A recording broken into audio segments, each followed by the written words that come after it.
Today we're going to take a look at one of the techniques I often use to simulate wooden walls. For this example, we'll start with a 2x8 plate that establishes the width of the total wall section, and then add 2x2s on either end. In the middle, I'm using these half plate, half tile 2x2s, but you could also use a 1x4 plate and a 1x4 tile.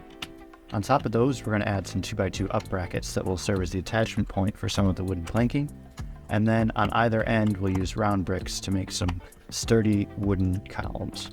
We'll stack those up a bit, and then on the back of the brackets, we'll add some 1x4 palisade bricks. And in this case, I'm going to make the wall 8 studs tall for the sideways tiles area, but of course you can modify to fit whatever height you need for your specific model. We'll add some 2x2 down brackets to top before tying everything back together with another 2x8 plate and tying it off with some 1x8s. Now in this case, I elected not to have brackets in the middle area so that I could press some of the tiles down to different depths to give a little more texture to the planking and make it look like some of the boards are warped. But of course, if you prefer a super solid creation, you can either use tiles that span the whole distance or put brackets in the middle section as well. And this design is the same as the wooden wall we just covered previously, but with the addition of a neat window.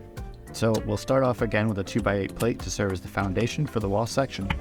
Add on some brackets, some more plates and tiles to set up the base area, and again, a palisade brick at the back. And just like before, we're also going to have columns made of 2x2 round bricks and plates on either end. Now here, because we're going to have the window, we'll just use some 1x2 tiles, 1x1 plates, and 1x1 cheese to make the little section of wood that goes below the window. And then on top of that, we're going to use some of these 2x2 plates with reduced studs, and that makes a nice sill for the window. And then a 1x2 jumper in the middle and clips on either side of that. We use some 1x1 bricks, 1x1 plates to build up the window frames on either side, and then another clip towards the top of each.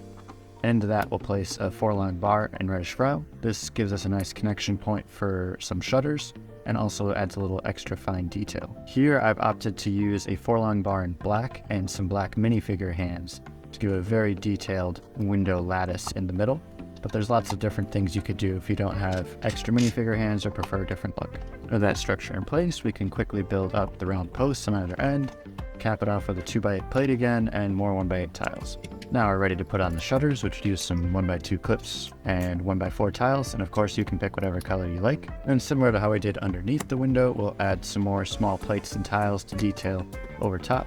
In this case, I have this neat 2x2 modified jumper element that gives a really cool decoration, but there's plenty of other things you could use if you don't have that specific piece. And that finishes off the wall section.